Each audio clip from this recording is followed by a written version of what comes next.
Critical care blocks, integrated public health labs और public health unit जैसी सुविधाओं का नेटवर्क देश को बड़ी संख्या में बेस्ट डॉक्टर्स मिलेंगे। बीते वर्षों में भारत ने अपने हेल्थ केयर इंफ्रास्ट्रक्चर का तेजी से विस्तार किया है। 2014 के बाद देश में 15 नए एम्स को मंजूरी दी गई है।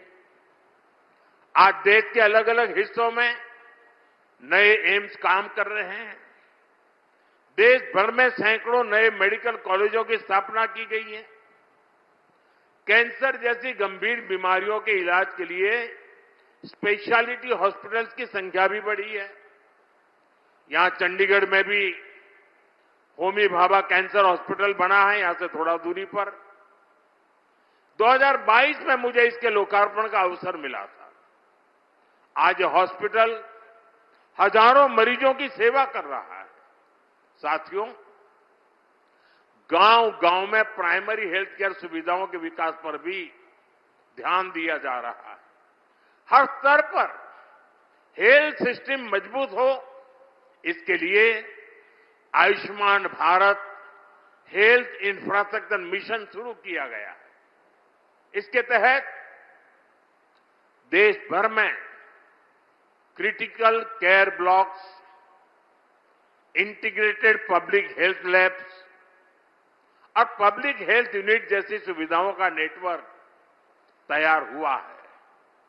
आज शहरी और ग्रामीण इलाकों से लेकर जनजातीय क्षेत्रों तक देश में करीब 2.25 लाख आयुष्मान आरोग्य मंदिर भी काम कर रहे हैं।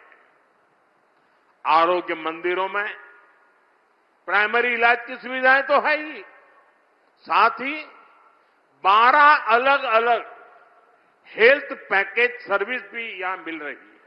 देश को बड़ी संख्या में बेस्ट डॉक्टर्स मिलेंगे। साथियों, चंडीगढ़ एक ऐसा शहर है जहां एजुकेशन, इंजीनियरिंग, मेडिकल साइंस और रिसर्च से जुड़े बड़े संस्थान एक साथ मौजूद है। बहुत कम शहरों के पास ऐसा सामर्थ्य होता है। आने वाले समय में यही संस्थान नई टेक्नोलॉजी, हेल्थ केयर, स्टार्टअप्स और इनोवेशन के बड़े केंद्र बन सकते हैं। आज एजुकेशन से जुड़ी कई महत्वपूर्ण परियोजनाएं भी इस यात्रा को नई गति दे रही है। पंजाब इंजीनियरिंग कॉलेज में Kurukshetra boys hostel and mess का उद्घाटन हुआ है। सेक्टर 46 के गवर्नमेंट कॉलेज के लिए नया हॉस्टल भी तैयार हुआ है। रिसर्च स्कॉलर्स हॉस्टल की नींव भी रखी गई है। हमारा प्रयास है कि हमारे युवाओं को रिसर्च के लिए बेहतर लैब्स, बेहतर फैकल्टी मिले।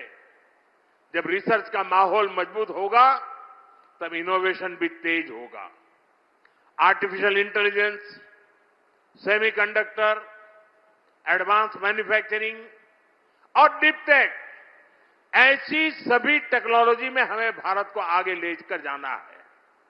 मुझे पूरा विश्वास है कि चंडीगढ़ के एजुकेशन इंस्टीट्यूट्स, यहां के शिक्षक और यहां के युवा इस दिशा में महत्वपूर्ण भूमिका निभाएंगे।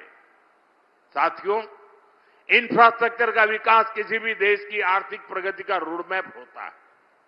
इसलिए पहली बार देश में इंफ्रास्ट्रक्चर को होलिस्टिक अप्रोच के साथ विकसित किया जा रहा है। आज चंडीगढ़ में कनेक्टिविटी को लेकर भी कई शुभारंभ हुए हैं। आईटी सिटी से कुराली तक 6 लेन वाले ग्रीनफील्ड हाईवे का उद्घाटन हुआ है। इससे एयरपोर्ट रोड पर दबाव कम होगा। मोहाली और खरड़ के लोगों को जाम से राहत मिलेगी। अंबाला चंडीगढ़ ग्रीनफील्ड हाईवे से PR-7 स्पेस पर इसकी आधारशिला भी रखी गई है। ऐसे सभी विकास कार्यों से उद्योग और कारोबार को गति मिलेगी। हमारे चंडीगढ़ में ईज ऑफ लिविंग और बेहतर होगी। साथियों, रीजनल कनेक्टिविटी पर फोकस बढ़ाते हुए आज जालंधर में रेलवे से जुड़े प्रोजेक्ट का भी लोकार्पण होने वाला है। इसका लाभ पंजाब के साथ साथ इस पूरे क्षेत्र को होगा। साथ ही आज ही हरियाणा के जिंद से सोनीपत के लिए देश की पहली हाइड्रोजन ट्रेन भी शुरू हुई है। क्लीन फ्यूल पर चलने वाली ये ट्रेन एक बहुत बड़ी शुरुआत है।